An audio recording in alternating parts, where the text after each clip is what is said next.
来，过来，是他吗？就是他，老板。起来，起来，谁让你在这睡觉了？这是谁呀？打扰我睡觉？你甭管我是谁啊，这是上班的地方，要睡觉回家睡去，知道吧？哼，你这个人是不是住太平洋的？管这么宽？你别问我管什么宽啊，我问你啊，别人第一天上班，你凭什么把别人开除了？我心情不好，怎么着？不是你来这儿上班是凭心情上班的呀？啊，来，你说他为什么要开除你？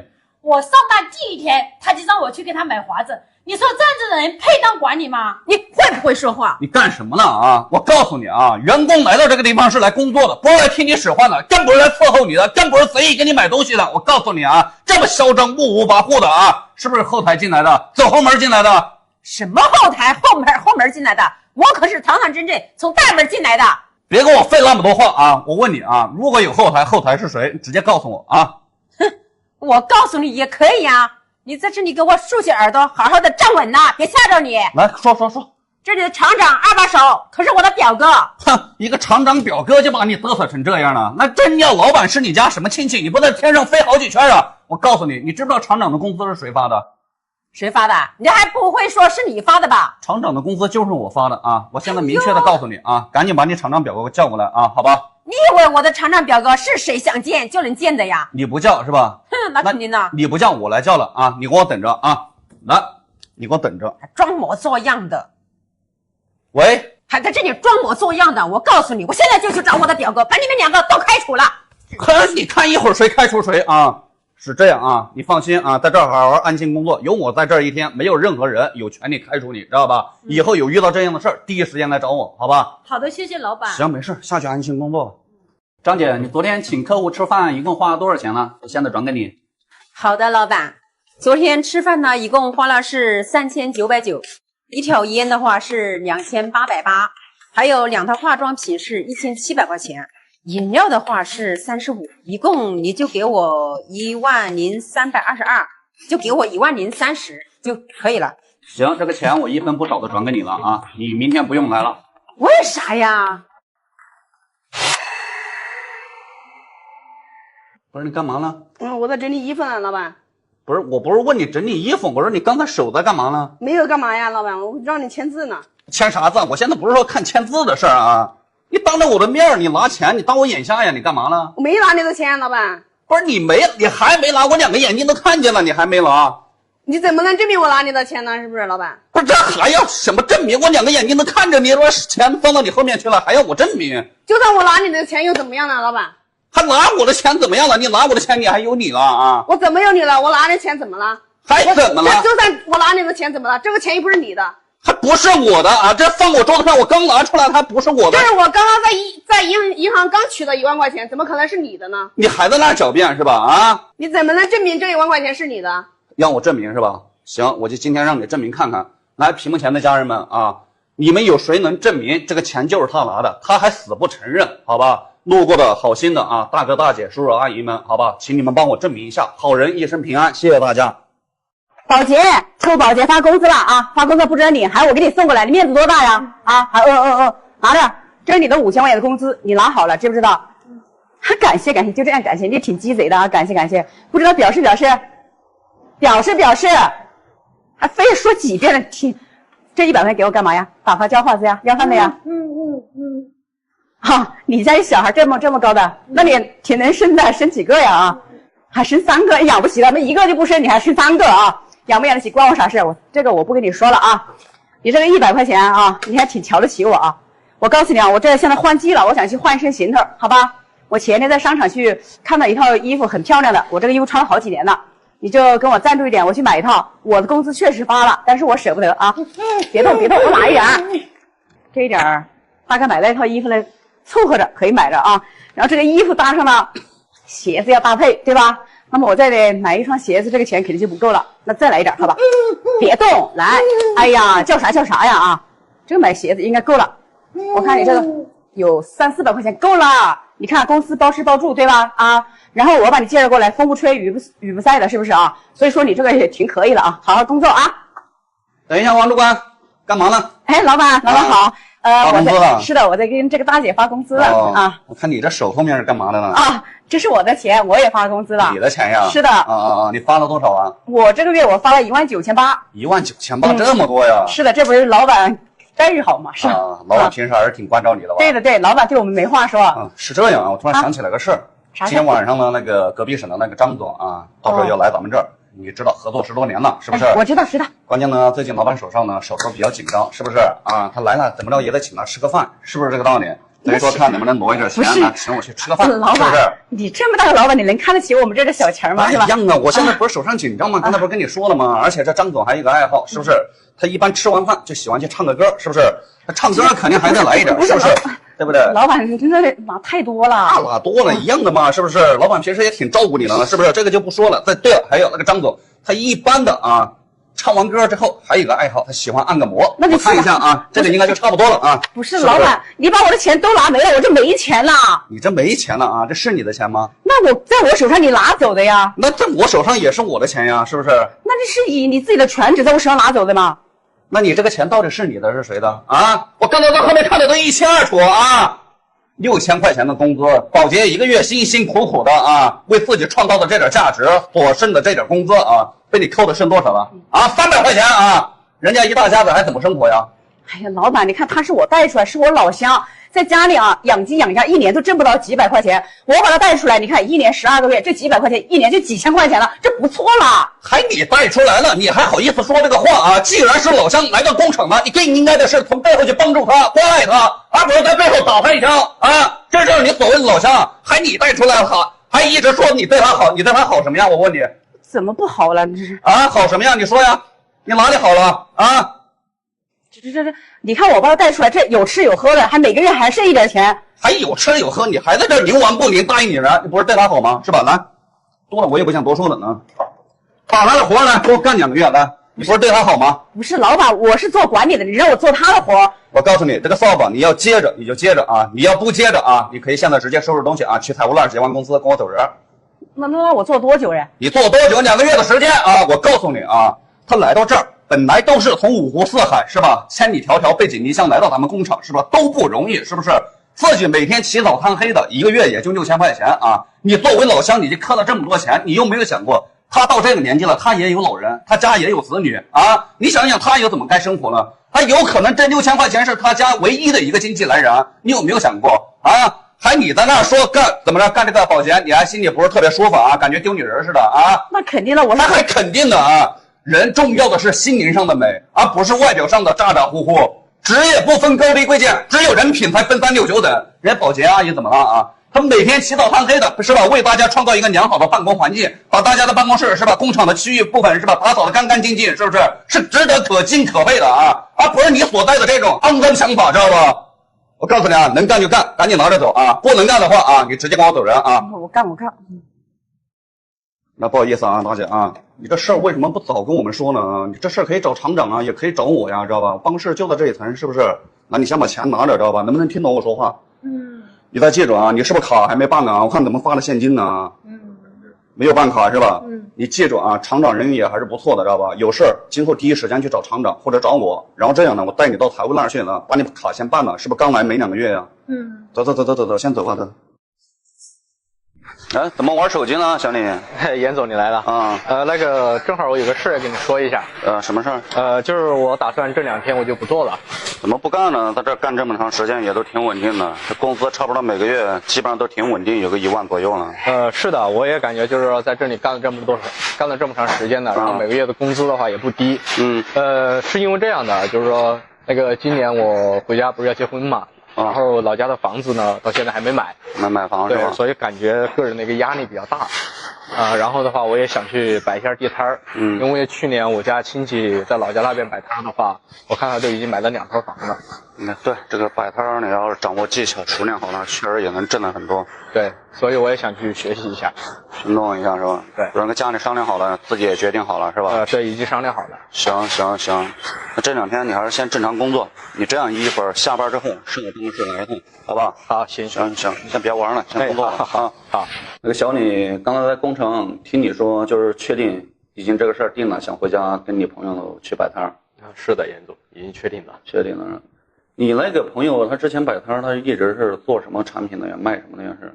他卖的是那个儿童的一个服饰。然后去年的话，像那个5、6月份不是正好地摊经济火爆的时候嘛，他也卖了一段时间那个玩具，而且玩具的还是从我们这边拿的货啊，卖了一段时间从这儿拿货，对是吧？卖的怎么样啊？看着还挺好的，看着还挺好的，好就行啊。主要呢就是了解一下，把你叫过来呢，主要就是问一下，因为跟到我身边呢也都5、6年了，是不是？其实怎么说呢，也不舍得放你走，毕竟也这么多年了。然后另外一个呢，我想说的就是，这个人往高处走，水往低处流，对吧？是这个道理。其实我也不希望你们任何只要有干劲儿、有梦想的人、有上进心的人，我也不希望你们一辈子窝在一个工厂里面，知道吧？这个怎么说呢？打工这个事儿呢，流水线这一块呢，只能说是养家糊口，知道吧？挣不了什么太大的钱，知道吧？所以说呢，有时候也不是说打工不好，有时候打工可能就是说长期的把人的一个思想呢，可能有时候给固化了，知道吧？就没有心情说去考虑到别的一些东西。如果说是吧，自己想去创业或者想去做什么事业，是这一个板块，知道吧？所以基于这个原因呢，所以今天特地就是把你叫过来了，主要就是跟你说一下这个事儿。因为这段时间呢，公司一直是在招收那个区域经销商、区域总经销商，这个你知道吗？知道是吧？但是你可能不知道，因为这个区域经销商呢是有一个费用，是5999的一个费用，明白吧？然后呢是给到你们呢，他们签区域经销商的这些人呢，给到他们一个工厂的内部出厂底价，叫内部出厂的成本价格，明白吧？这是一大优势，这是最大的一个亮点。第二个呢是可以给到区域经销商的一件代发的政策，可以不用囤货，明白吧？所以减轻他们资金上很大的一个压力，可以让他们去进行小本创业、轻资产去运行这些事情。第三个呢，也是一个最主要的，就是给到你们呢都是一个区域唯一性、区域保护，知道吧？综合这3点呢，就给工厂放到这个政策和福利和扶持是相当大的。所以基本上呢，来工厂这边签完这个做区域经销商的呢，基本上没有说一个没挣到钱的，只不过挣多挣少而已，知道吧？所以把你今天叫过来呢，因为看你也跟到我身边6、7年了，所以就想问一下你自己的一个想法。我是怎么想的呢？因为我呢也比较喜欢小孩，所以说呢我对这个玩具呢我也比较喜爱，所以这么多年来呢，我也能把这个事业、把这个玩具做到这个程度来，是忠于我的一个喜好和喜爱，明白吧？所以干任何一件事情，不光光说是为了去挣钱，你得对它产生热爱、喜爱，你才能把一件事情做好，做到极致来。你说是这个道理吗？对。所以说我就问一下你，你在工厂这6、7年，就是说在玩具工厂这一块，你现在对这个玩具的一个感想是什么样？就是说我想问一下你这个问题。玩具这一块说实在话，就算去卖的话，肯定也是比较畅销，而且我们做这么多年，对玩具各方面的一个性能我还是比较了解的。对，是我时常一直说的一句话啊，玩具这个产品啊，它是永远不会过时的一个产业链，知道吧？对。所以说呢，基于这么一个点呢，在工厂之后呢，叫你来办公室呢，我就考虑到了跟你说这个事儿。因为来之前呢，我查了一下你的那个户籍所在地，知道吧？现在还没有被人签这个区域经销商，所以就考虑到呢，让你回家直接去做你当地的这个区域经销商。这个费用呢，跟了我这么多年，这个费用呢就不用你自己出了，好吧？然后把当地的名额呢就直接留给你，你好好在当地去拓展。再加上第4个啊，去了之后会跟你进行一系列的培训，你当地的零售销售模式、批发销售模式、门店销售模式，以及当地的一些区域下一级的经销的销售模式，都会通通的给你讲解到，培训好，保证就是基本上怎么说呢？只要你人不懒的情况下，应该都是可以挣到钱的，知道吧？所以说就看你自己的一个是什么样的一个想法。听严总这么说，我还是比较感兴趣的，但就是今年加上回去要结婚，主要是还是手上资金这一块吧。我知道你昨天是说结婚来着，是吧？对。这个事儿是今年就已经要定，是现在回去要结还是怎么的？是？就是今年回去的话，就是要定日子嘛。定日子了是吧？对。定日子，等于已经订婚了。是这样是吧？缺多少？目前的话差个2万多左右吧。差个2万多是吧？对。你准确的跟我多久了？是？算下来应该有差不多7年了，接近7年了。对。这样啊。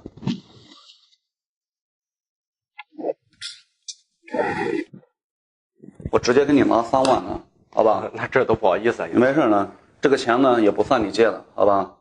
这个钱呢就算作是你跟了我这6、7年的一个时间，我给你的一个，好吧，份子钱，好吧？也希望就是说接下来的如果你在当地回到当地，你去做你的渠道批发市场的，好吧？我希望你能把它做好做到，好不好？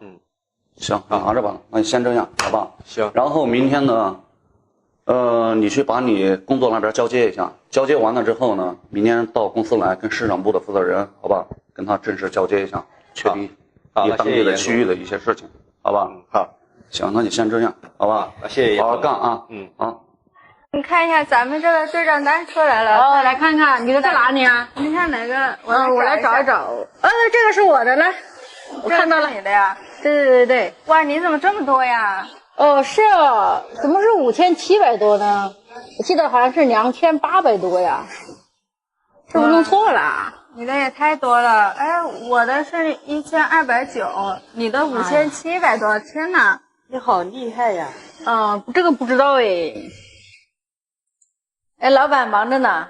怎么了，小珍？哦，是这样子的，我来找你就是说个事情。说什么事情？不是我前2天手上还拉那么多钱呢？这个是这样子的。不是前2天嘛，我在那个公告栏上面看着，我的那个计件工资啊，给我多记了有2000多个，然后导致工资呢好像发了有多了4、5千吧。我当时想着这个可能是到时候发工资就不是这样子的，没想到昨天发工资还真的是说多发了5200块钱。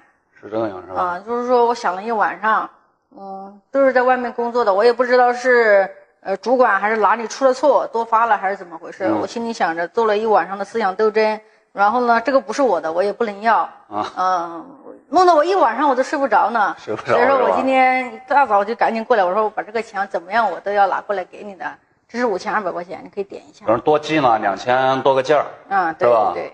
然后等于说导致了工资卡上多发了有5000多块钱。是的。然后我今天把它取出来了。首先呢，你这种精神是非常可取的也感知到你这个人的一个善良，知道吧？然后呢，这个我现在具体也不清楚，不知道是主管给你记错了，还是把其他人记到你那边去了。你是从那个计件公告栏上看见的是吧？对。行，大个事儿我知道了，等于多发了5200是吧？你这样呢，鉴于你这种精神在厂里这种员工呢，还是算是没白疼你们，白关照你们。这500块钱作为精神奖励，好吧？你把这个钱拿着，然后回头这个事儿我核对一下好吧？你先把这个钱。老板，不是我的，我不要这个。没事，这是奖励你这种拾金不昧的精神，相当于好吧？你把这个钱拿着，马上呢也快中秋了，好吧？马上也快中秋了，公司呢准备的月饼呢已经准备好了，当然还没开始发。这2题月饼呢，本来每个员工就只有1题，给你呢单独多发1题，你把月饼拿回家呢，家里老人孩子，好吧，尝一尝，提前呢就过中秋，中秋快乐。然后这个事儿我回头我去核查一下就行，好吧？那这样子真是太谢谢老板了。没事，你能主动把钱返回来，是不是？证明你这个精神在这儿。你要不返回来，其实公司也不知道，是不是？证明你呢，公司也没有白疼你们，知道吧？所以这个事儿呢，就先这样，我回头核对一下，没别的事儿，也就没别的事儿了，好吧？好了，真是太谢谢老板了。行，没事，你下去忙吧，我这儿还有点事儿，好吧？好，慢点啊。表哥，又怎么了？最近遇到烦心事太多，不要跟我说，别回去。不说心里难受啊。难受我也不听，你这看我这一天忙死忙活的，是不是？哪有时间听你负能量啊？我告诉你，生活就算再苦再难再累，你也得跟我好好活着熬着挺着，明白吧？可是心里实在难受啊。你说你一70男儿，你难受什么呀？我告诉你，生活如果处处都如意的话，那还叫生活吗？是不是啊？记住一句话梦有西风起，人生不言弃，你还年轻。为什么再穷不要打工？今天我们来算一笔账1个月6000块，1年就是7万2，吃完喝完存3万块，正常打工呢40年120万，在一个城市还不够买一套房，还要买车，结婚生子，身后还有一个家庭。所以说宁愿创业吃馒头，也不要打工吃大餐，宁可摆地摊也要当老板。如果13年前我没有选择创业，我可能现在还在工厂打螺丝，买不起房，开不起车，结不起婚，老人也赡养不了。其实男人翻身也就是那么1、2年的时间，趁年轻还是要多出去折腾折腾，把握好机会了，真的能逆天改命。就犹如我们的共享玩具店一样，让客户花1个玩具的钱，可以玩到3、400款价值5、6万块钱的网红新奇特爆款玩具，而且玩坏摔坏不需要客户赔，也不需要店老板赔，直接返厂换新即可。目前我们已经签约500多家了，开业的呢有200多家，单店模型已经非常成熟了，而且盈利的方式一共有7种，回本周期快，公司这一块也是全程帮扶指导，最主要的是区域还受保护，一区一县它只能开一家，所以说你觉得这是个机会吗？评论区告诉我。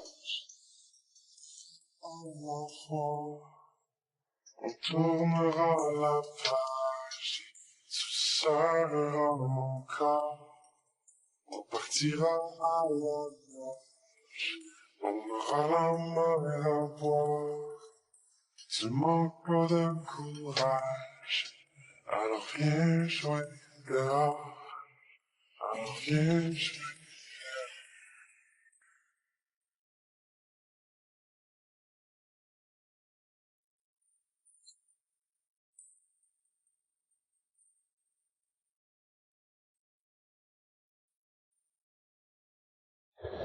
哎，大姐，怎么在哭呢？老远就听见了，什么情况啊？老板，你来了啊！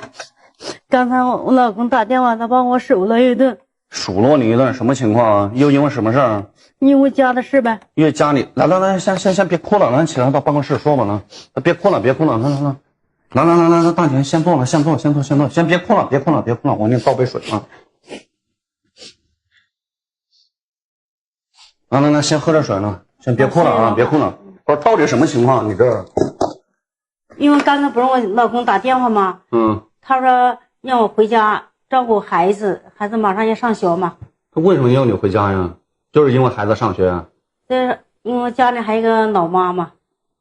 等于说就是没人照顾。是的。他现在在干什么呀？是？他在工地干活。在工地干活是吧？你说你这个是吧，在工厂也都这么多年了是吧？你说是吧？来这儿这么多年，一直都差不多把你当亲大姐的带，知道吧？你这突然说回去，还真是有点舍不得，知道吧？你孩子是马上要高考还是什么情况，还是怎么回事？他成绩一直往下降嘛，也就想回去照顾他嘛。回去照顾他是吧？就主要是这个方面原因。还有就是说自己想创业嘛，就手头有钱也不多，就是几万块钱，然后。不是前段时间你不是出差嘛，我又关注了一下，那个什么共享玩具店呐，我看了也挺火的，你还有创业的想法是吧？是的，就你这样的，我先那个什么样，你现在等于说你老公现在这个情况，等于主要是因为老人没照顾好，现在孩子要高考，学习成绩下降，所以才想让你回去。刚才在那儿起争执，可能数落你，是这个意思是吧？是的。然后你内心也是有想创业的想法是吧？是。那你等于说我上次出去那个出差，你知道干什么去了吗？就是看了你们跑了那个搞别的开店子搞那个。帮扶指导都知道是吧？是的。对，你就看这个视频也是想回去做这个是吧？那行，我简单跟你讲一下呢。你走了，我可以放你走。其实你走了，我确实还是有点舍不得。但是我首先跟你说一下这个共享玩具店这个项目什么意思，知道吧？你要心里要搞明白吧？这个项目是什么意思呢？是玩具与共享的形式啊，家长可以拿到公园广场去玩，可以在店里玩，可以是吧？拿回家玩都可以，是吧？一年家长，你家孩子小时候的时候，一年买多少钱玩具？你现在有没有别这个小点的孩子？有。我的那个亲戚有一个孩子买了一大堆玩具，然后都玩一段时间玩累了，就想丢掉。喜新厌旧嘛，是吧？你合一年多少钱吧？大概一个孩子？那最少也花几千块吧。几千块是吧？那如果说我说让你花299块钱在我店里办张卡，然后你可以免费玩一年，你乐意还是不乐意？而且还可以换着花样玩。我肯定乐意啊，哪有这么好的事儿啊，老板？这是这么，那肯定现在就是这么好的事儿。我们的店都已经开200-300家了，哪有这么好的事儿？这就是共享玩具店的一个核心，替家长省钱，替小孩提供了一个更好的、愉快的游乐场所，明白吧？就这么一个道理。然后呢，我跟你说一下如果做这个共享玩具店呢是这样，现在你如果真的是回去想创业，我也愿意支持你。但是是这样，你自己看一下行不行啊？就比如说是那个。你回家，你至少要找一个60平方以上的店面啊，在哪几个地方呢？小区比较密集的底商，或者说这个学校附近，或者幼儿园附近，或者挨着广场附近，这几个地段都是最好的，有小孩的人流，明白吧？你去找一个60平方以上的这个底商门脸，然后呢，房租啊你自己付，简单的装修啊，为什么叫简单的装修呢？刮一下大白就行，把那个室内四面搞整洁就行了。这个你能不能做到？应该能拿得出来吧？这个。那我自己有门面，那可以做吗？你自己那更好了呀！你要自己有门面的话，就不需要花租金的钱呀，是吧？来，接下来我跟你说一下啊，这个呢就是这一个板块，你要是就算去租啊，你是在县城还是市区里面呀？我在县城。你县城的话，一年是吧，大概60多平方左右，可能也就是差不多房租2、3万的一个样子，年房租是吧？也就这样差不多了，因为我们现在已经开了这么多家店，有这个经验。你要是房租能谈到是吧，季度付或者半年付，可能就更少了。然后这是这一个板块。剩下的呢，听清楚，你店里配备所有的东西，我来帮你配备好。就是什么呢？门头我帮你制作好啊，我给你放4万块钱的货进去，好吧？然后呢，我把那个货架也给你配备好，电脑、打印机、会员卡系统，好吧？然后呢，消毒柜啊，然后背景字、前台桌，孩子玩的这个游玩桌，还有这一个消毒柜啊，刚才讲到过了啊，包括这个开业前的宣传单，我都帮你印好，全部给你搞好。然后呢，这些我给你配备到位，好吧？你就负责好好去经营就行。你觉得这个事儿你有没有信心干？现在？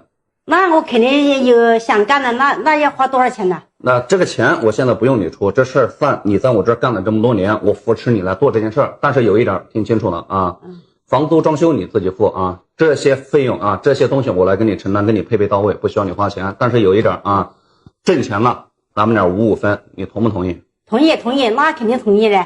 肯定同意啊，是吧？我这么做呢，也是为你在着想，就是怎么说呢？你这样一来，你又能回到老家，是不是？既能照顾好老人，也能照顾好小孩，是吧？你能相互照应一下，对不对？老公可能也不会再去挤兑你或者怎么着的，是不是？说你没照顾好家庭，是不是这个道理？是的。更加就是怎么说呢？小孩如果各方面或者老人如果都身体比较硬朗，或者小孩也比较听话的话，是吧？你可以把老人小孩弄到店里来给你帮忙，是不是一举多得？是不是这个道理？你都不用请人工了。那肯定好啊，那要是我自己的门面呢，那就要省多少钱是吧？所以就是这么一个道理。但是怎么说呢？不挣钱，如果说不挣钱的情况下啊，我不会去跟你提这些事儿啊，你也不用担心，你也不用有什么负担啊，好吧？挣钱了咱们就55分，不挣钱跟你也没啥关系，我也不会去责怪你，懂我的意思吗？我懂了。那玩坏了的那个玩具了怎么办呢？玩坏了的玩具不用客户赔，也不用你赔，公司来兜底，免费换新，玩坏不用赔，只要别跟我玩丢了就行。你觉得怎么样？能不能干？能干，可以，可以干是吧？那客户肯定就一听，肯定就马上办卡来要在这玩了，是不是这个道理？那肯定啊，那么玩坏了又不让他赔，是不是？是的，这是我们的，也是我们的一个核心竞争力啊。然后这是关于这一个板块啊。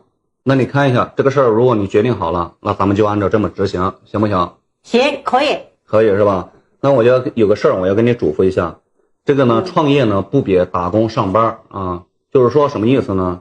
你如果说今天干事，今天就想有结果，那么你只能去做临时工，懂我的意思吧？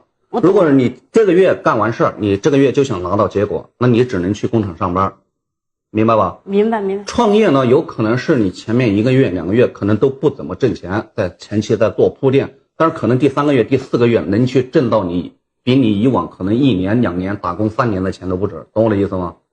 那我肯定懂啊。然后我孩子一照顾了，然后老人一照顾了，钱一挣了，就是那3个月几个5，就半年也可以。所以这个事儿呢，就是说白了就是贵在坚持。但是我们这个模式就是怎么说呢？就是说我是给你打个比喻，给你提一下这个醒，干任何事儿要有这个坚持，知道吧？不能半途而废。就是说看好了，我决心好了，我就把心思全部放在上面来干这件事儿。做事不能东一榔头西一杵头，知道吧？是吧？那什么事都干不好，3心2意，懂我的意思吧？我知道你。然后有任何不明白的，听清楚啊。你在公司这边待了这么多年啊，都有专人对接，包括你回去选址要不懂的也有专人对接啊。要实在不会的话，我在这边派个专业的选址老师到你那边去啊，去帮你选址，包括开业前的准备、产品的营销方案，以及这个货物设计摆放，这些都有专业老师到店里去帮扶你去做这些事儿，好吧？再包括开业后可能1、2个月啊，如果在我的行程之内，我9月1号马上要去进行第3次全国共享玩具店的帮扶指导。如果有你途中有你这个地方啊，我可能也会把你归纳到内，到时候我去也看看你们经营的一个情况，我也会现场去给你做指导，有好的营销方案我会及时给到你，有问题我也会及时帮你指出，帮你解决，懂我的意思吗？我懂。要有公司这么大一个强大的后盾在跟你做支持，有没有信心？有。那就没别的说了，好吧？没有。啊，要不要签合同呢？合同肯定是要签，但是这个钱呢，听清楚啊，就前期不用你那个付，就是店里面的东西，你如果有门脸呢，你就自己弄啊，那就不用花什么钱了。你要没门脸，反正你就自己就承担门脸和简单装修一下的钱就行了，好吧？好。别的话呢，我就没别的话。然后这2天呢，你把手上的工作交接一下，在这儿呢多待个2、3天，然后我安排专人，就是跟你讲对接一下这个共享文件件的一些事情，也都比较简单，没有那么麻烦，好吧？你就好好先跟着学一下，回去就直接找店面，好吧？好。行，那就先这样，心里就不要再想那些不愉快的事儿，好吧？好。行，晚上你回去跟你老公说一下这个事儿，好吧？行，那就先这样，你下去忙吧，好吧？好。老板你好，我是过来面试的。给我一个让你留下来的理由。哎，你怎么摔我手机啊？从我下个月工资里扣。行，好好干。你呢？哎，你怎么打人呢？医药费从我下个月工资里面扣。行，好好干。那老板呢？就是他呢。机器坏了，我给他打了好多次电话，让他去修，他就不去修。不是咋牛工，你咋不去修机器呢？老板，你得问他。咋回事？是这样的，老板，你看这几天这个扫地的扫不过来，是不是？我就把他安排过来，在这扫地，这也没什么呀。说的那么好听，你不就是让我到这边来给你的亲戚腾位置吗？我告诉你啊，你不要跟我在这虎口喷人啊，你不要在这瞎说。行了啊，都先别吵了啊。是这样啊，你本来也是技术工种是吧，牛工啊？你这样呢，机器现在那边都坏了啊，工厂半拿人数啊，全部都在那儿闲着没事干，知道也干不了活，是不是？工厂损失也比较大。你现在抓紧时间，先去把机器修了，知道吧？你这个事儿呢，我待会儿呢肯定马上着手给你调查一下，调查出来之后，肯定给你一个满意的答复，好吧？然后你也来工厂这么多年了，什么人品我也知道啊，也是老员工。下个月我给你整个2000块钱工资，好不好？老板，我也不是不给你面子，你也不要在这里给我画大饼。我告诉你啊，今天在这个公司有他没我，有我没他。哎，王姐，你麻烦你签个字。年龄大还是不错的啊，挺会来事儿。好，可以了。来签个字，王经理。